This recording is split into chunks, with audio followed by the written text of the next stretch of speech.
Welcome back and thanks for staying with us. Air Peace continues to make waves in Nigeria's aviation industry, and this time it's with a milestone that captured national attention. The airline recently launched its Abuja-London Heathrow route, becoming the first indigenous carrier to secure such a prestigious international connection. This expansion not only strengthens Air Peace's growing global footprint, but also marks a proud moment for Nigeria's aviation sector. So joining us on today's show, a special feature is the chairman and CEO of Air Peace, Mr. Onyema, to discuss. Please, let's go. Very well deserved. Thank you very much. Thank you. We're going to be discussing the significance of this achievement, what it means for travelers and the industry, and how Air Peace is positioning itself as a major player on the global stage. So welcome to the show once again, sir. We're excited to have you. Good to have you here. Thank you very much. Send as well. Air Peace has recently made history. I think I took the story and I was like, I even called out the Minister of Aviation that Festus Keyamo is proudest minister. He's impressing. He's been impressive, you know. And how significant is this milestone, for you? How significant is it for the Nigerian aviation industry at large?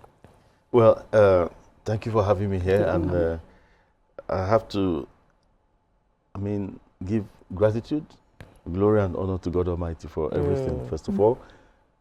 And let me pay compliments to our president who made it happen. Air Peace applied to go to London 7 years ago or 8 years ago, and it never happened. So I'm not a sycophant, and you all know that I'm not afraid of anybody. So when I say something, I mean it with my full chest. It's not about sycophancy. And I continue saying it, no matter whose ox is God, I don't give a damn. Without the disposition of this president towards indigenous investments, this couldn't have happened. Mr. President gave Keyamo a marching order, and the young minister never relented one bit in making sure that the mandate of Mr. President was carried out to the letter. Why didn't we get it 8 years ago? I applied 8 years ago to go to London. I bought the planes. We had everything. So why did it happen so quickly in succession? We got London Gatwick. Heathrow was seeming impossible. The presidency did it. We got Heathrow. Besides that, we also got Gatwick again for Abuja. So this is the first time a Nigerian carrier will be, debuting into both most powerful air corridors in the United Kingdom. It's the first time. So we are doing both Lagos, London, Gatwick, Delhi, Abuja, London, Delhi, through Heathrow and Gatwick also. Some days Gatwick, some days Heathrow. So we give choices to people. The significance of this whole thing is you are creating more jobs. You're lowering the fares for our people. So if people bought before now $13,000 business class, and Air Peace brought it down to $3,000 because Air Peace belongs to Nigerians. It's about patriotism. We are not looking at money. It's about money. If I had put about $8,000, people would say, oh, it's cheaper, and they'll still buy. But I knew that I could cut the cost if I do $3,000 for my people, and that's what we're doing. This is when a government and the private sector are working together. And when the government is very sincere towards developing the private sector, because without the private sector, no country develops. It's a private sector that runs the aspirations and the visions of any government, anywhere in the world. What we've been having is, most presidents will want to succeed, but it's the appointees of government that frustrate them. I remember the late Buhari, what he told me when I went to meet him, may so rest in peace. A gentleman, he was very, very interested in having a peace do things. I may so rest in peace.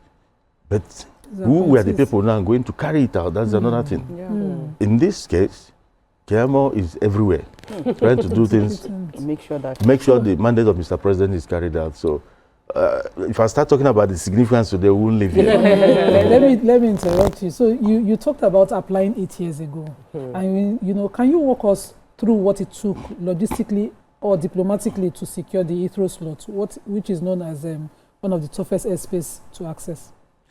Yeah, there's what we call international aero politics. Somehow it's dirty also.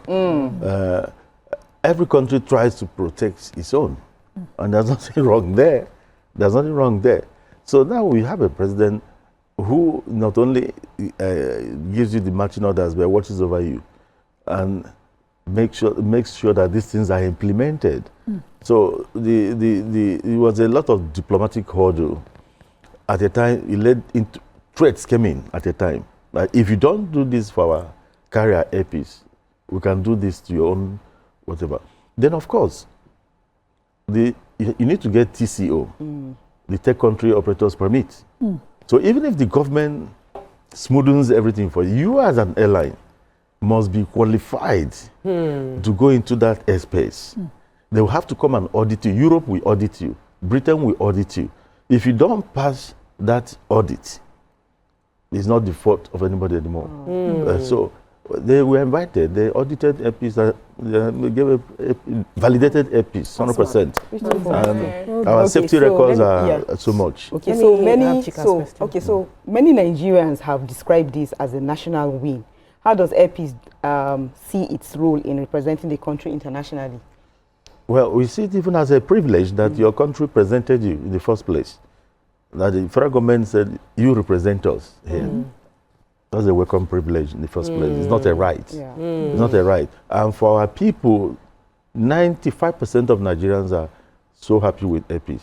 You don't expect everybody not to be happy with you. 95% of the people are very happy with us. And it's a thing of pride, national pride for us. It's no longer APs. It's Nigeria now we're talking about. APs belongs to Nigeria, and Nigerians own APs. It's not just Onyema and family. If it's about me, if I sell one of the aircraft, the money I will make, maybe my children will not work again. I'll just go to one island and rest.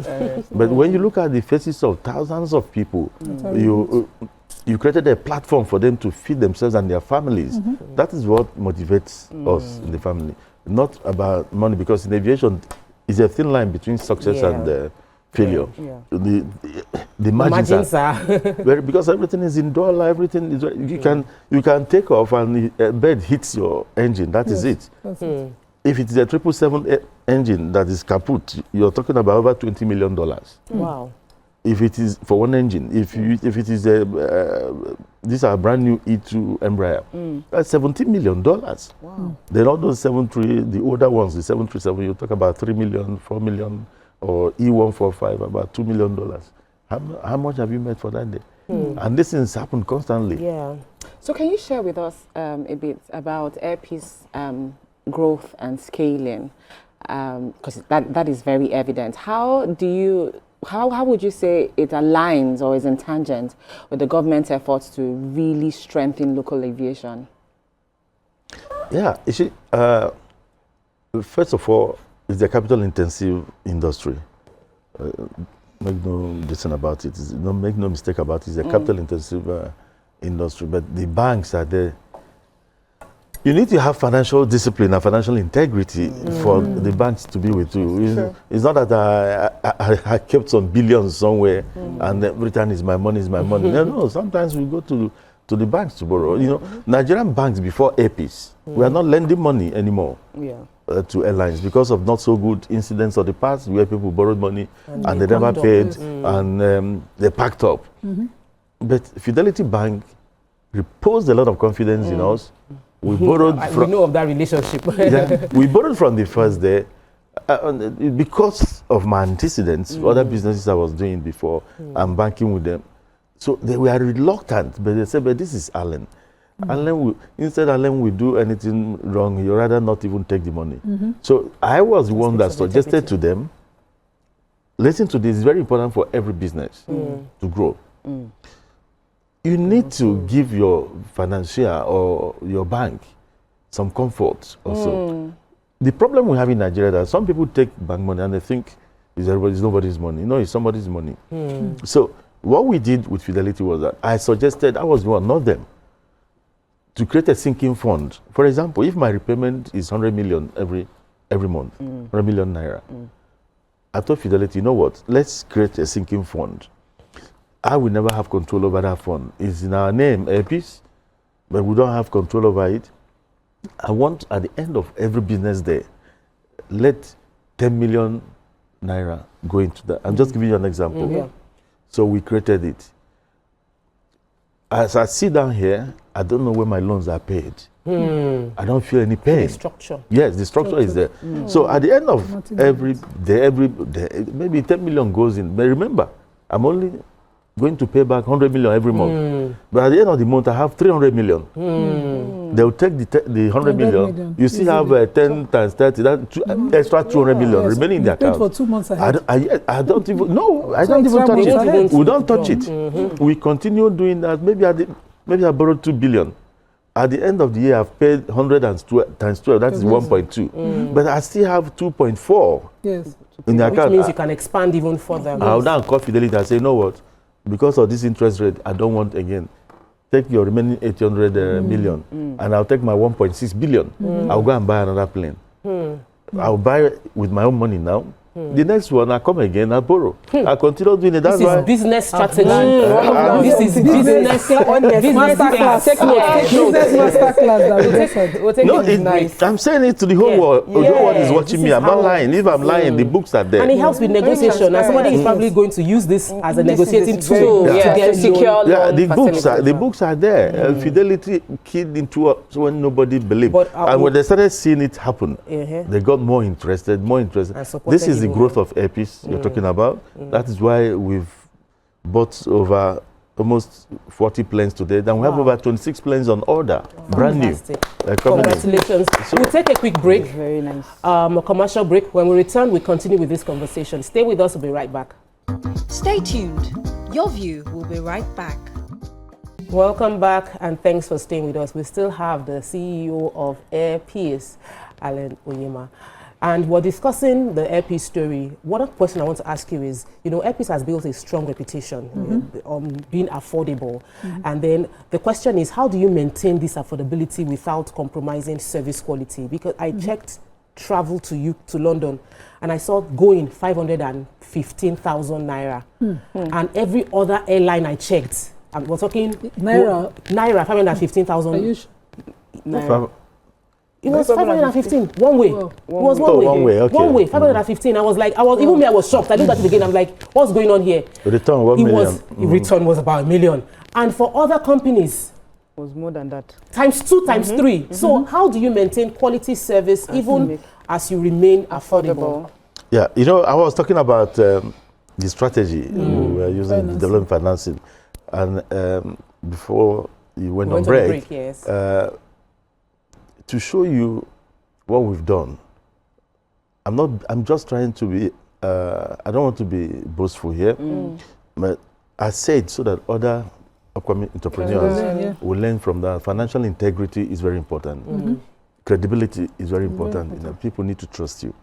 Now, Zenith Bank, within the last 6 months, came to Airpeace, we want to do business with you. Zenith Bank in the last 6 months financed the new 777 you were seeing. That latest one was financed by Zenith Bank. Wow. They financed about 3 aircraft within a space of 5 months. 5 months? Wow. And they're asking you, come, we don't want to do business with you. Because some people might see that it's not about being envious or anything. Do it this way, and people will come to you. Now, we look at the cost of operations. For me, I love this country. I love our diversity, over 378 ethnic nationalities that make up this country. I love this place. Even my children, the school I brought, I make sure, even if it's 2 days break, you must come back to Nigeria. They all love Nigeria. My daughter, Nena, is the one handling the international operations. Wow. She's all over the place, doing fantastic work. They love this place. They don't even want to go to the UK. She's supposed to be spending her time in the UK doing this, doing that, but no. She will come here, maybe hop onto the plane the next morning, come back the next morning. They love it here. This is a great country. Yeah. So what we are doing is to contribute to the well-being of our country. It's not about fleecing the people, but recovery of costs is very, very important.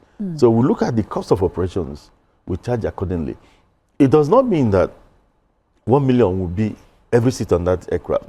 But it starts from 1 million. But you see a situation where you have majority of the people paying 1 million. At the end of the day, if we cover the cost and some margins, when you talk about cost, you take even your workforce into consideration, fueling, catering, and I know one thing about aviation, even the small, all those hard cakes they serve people on local, they tell you how much they, because everything about aviation is expensive. The bottle of water you drink, when you buy it from even the 5-star hotel, the cost is far lower than when it's on the aircraft. Wow. Yeah, it's a different thing. You're I paying. never leave my bottle. If they give me, I hold it. So it's not as if we put out a fare there and go out deliberately and lose. No, it must be very. It's a calculatable risk. Okay, so let's talk about your model. Some of your models. How does Airpeace adopt and sustain a customer-centric model? How do you navigate challenges around that, especially as your network continues to grow internationally? Yeah, we bring about, we engender a lot of training in Airpeace. Okay. There are no 2 weeks or 1 month that you have one customer service training going on. People come in case people are into customer service training, you can apply. We keep on bringing Nigerians to train our people. We domicile it here because yes, want to encourage local participation in whatever we are doing. So a lot of training is always going on now and then. But again, you still have some people that misbehave. Yes, you still have some people that misbehave. So it's normal. Okay. So with all of these things, of course, we'll talk about the safety. Safety is always a top priority in aviation. How does Airpeace maintain international safety standards? Now, when you talk about safety, let me shock the world. Did you know I have flight phobia? Wow. I thought I was the only one.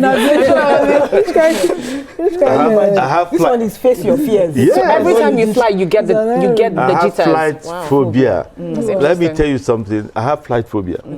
And because I have flight phobia, since I floated Airpeace, let anybody tell me any airline, if I've entered any other airline except Airpeace.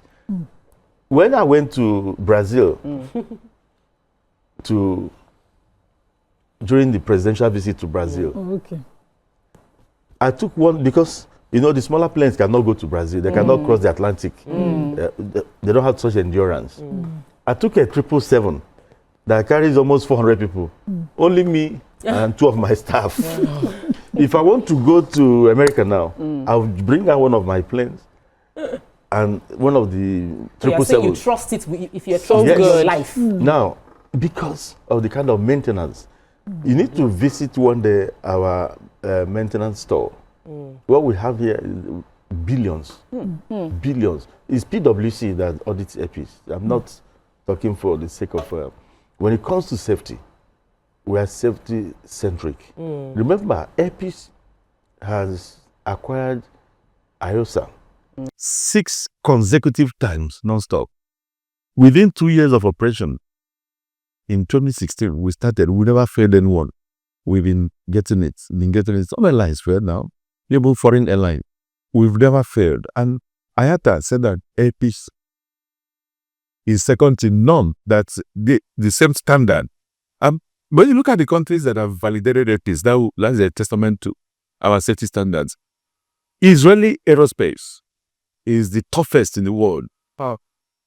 Airpeace is the first airline in the whole of West Africa that has been allowed to fly into Israel, commercial flights, not direct flights. Israel audited Airpeace. China audited Airpeace. With China, everywhere is there.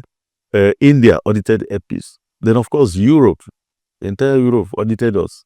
And we passed. Europe will not allow you to overfly their airspace with a commercial aircraft if your safety standards is down. We're keen of joy to see a local business, a Nigerian business that is proudly going global. We definitely would continue to support. But we're going to we'll take a break and return. We'll ask questions regarding bureaucracy and government. Because I wanted to, let's go on break. When we come back, we'll do this. Stay with us. We'll be right back. Stay tuned. Your View will be right back.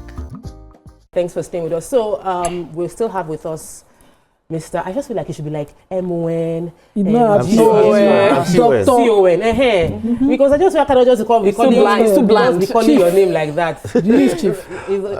Doctor, I'm a doctor too. Yes, but I wanted to ask you about government bureaucracy. But I don't really care about Titles. Okay, well, that shows leadership.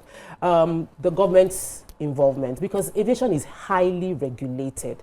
And considering how regulated aviation is, it's almost impossible for you not to have dealings with the government on a consistent basis. Have you been impacted by, has Nigeria happened to you negatively? Should I ask that question? So there have been claims that some agencies or officials of government deliberately frustrate private investment in aviation. And you are the person that I believe can dispel the lie or tell the truth about it, because you're in the middle of it. Is this truly a problem? You see, it's a problem. It's a problem. And you find that in every government in Nigeria, where some appointees of government, or even some government agencies, even the legislature, some committees might try to use their position to demean you or attack you and send all manner of invitations. We receive all manner of invitations, some very stupid ones, some very foolish invitations. You'll be asking yourself, there's somebody entered flight and say you should come and explain why my flight is not because you're a member of the parliament. I think that is absolutely stupid. So sometimes they do these things not knowing that they are demeaning the country, because aviation is one aviation worldwide. Yes. Aviation is one sector you shouldn't lie. If you lie now that you're, just like you saw the Air Nigeria thing, if you lie now that your aircraft is in the Gambia, it's very easy to find out. You just take the tail range of that aircraft. You see, it's like, you can see my planes, the one going from coming into the country today, or maybe going out of the country, you can track it. So it's one aviation, the same safety regulations all over, as engendered by ICAO. So when you come here, you see a lot of people thinking, when they see a crowd of people at the airport, or maybe you think you're making so much money, there are people out there wanting to bring you down, this pull him down syndrome. It's everywhere. But we had so much of it in the past. In this government, we don't have much of it. We don't have much of it. We had so much of it in the past. And then aviation, I'm talking about aviation now.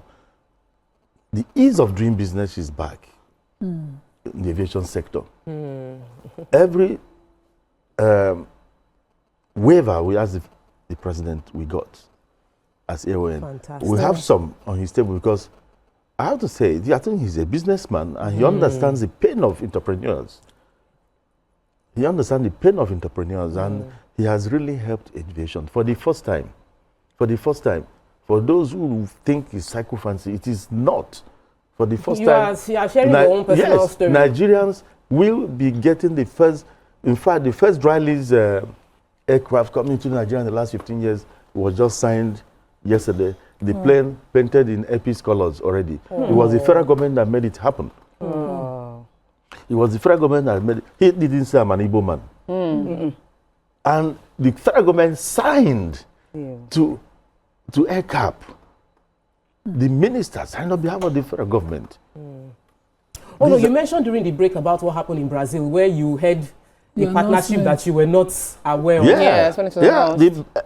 In fact, I just came down from a flight coming from Abuja, and I received a call from His Excellency Dr. Abiodun. He said, "Alain, where are you?" I said, "I'm in Nigeria." That was when the president traveled. Before that presidential visit, I think they went for, there was this other thing they went for, either BRICS or they went for BRICS. He said the president had just told the president of Brazil that Air Peace was going to, meanwhile, I didn't talk to Mr. President. He went there and marketed Air Peace himself. Found it. So tell me why I will not say it. The greatest sin is the sin of ingratitude. Even God deserves praise. So the president on his own made that selection and said, my airline will come. So when they were going for the presidential distinction, BASA, that's the Bilateral Air Services Agreement, was going to be part of this. Then I was invited. And when he came, he saw me put hand on his chest and say, Onyema. He was so happy when he saw my aircraft. He landed, and some aircraft parked side by side his own. So he is supporting businesses no matter where you come from. At least in aviation, I can attest to that. And I'm sure the other sectors will be the same, with the same story. If the federal government can do remove all the things that are making it impossible for Nigerian airlines to access lease, dry lease. There are two types of leases, dry lease and wet lease. Wet lease is very expensive. That is when the airline will come here and fly for you. It's very, no airline uses that on a permanent basis.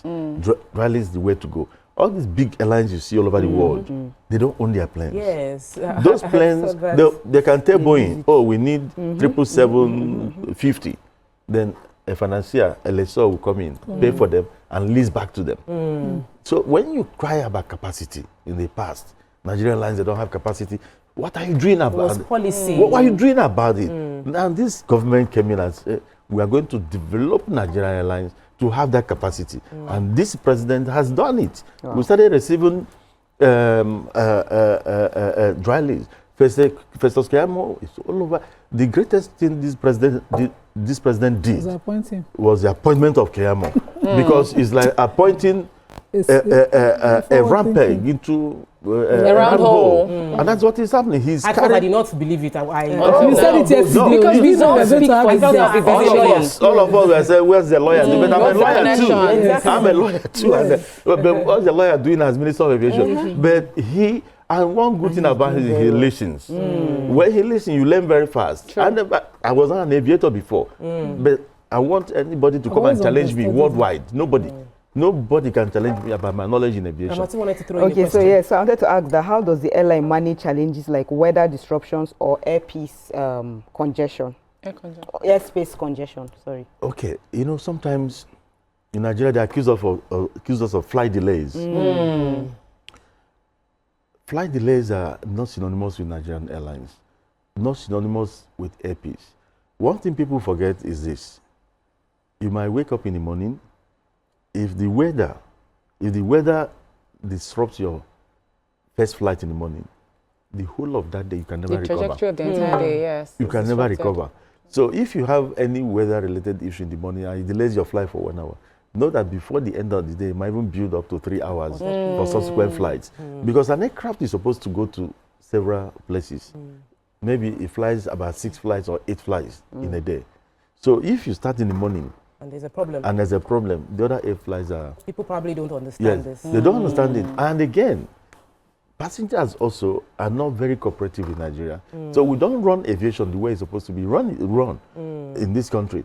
For example, if weather is the cause of the cancellation, I'm not supposed to give you hotel for a domestic flight. No, if weather is the force majeure. It's force majeure, so I'm not supposed to give you hotel. Now, we need to be back and discuss this particular thing that we don't know about. So all over the world, if weather, especially for domestic operations, and again, if in the evening you have weather issue and you couldn't go, you go back to your home. The airline will tell you, reschedule to the next available date. It is not you that will reschedule for the person. You can just go to the counter, whichever date that is available. So we also need. But in Nigeria, look at what happens. Of our exactly. Look at what happens in Nigeria. Where weather happens, Nigerians will tell you, now we go first flight tomorrow morning. Remember, this is not charter operations, it's scheduled operations.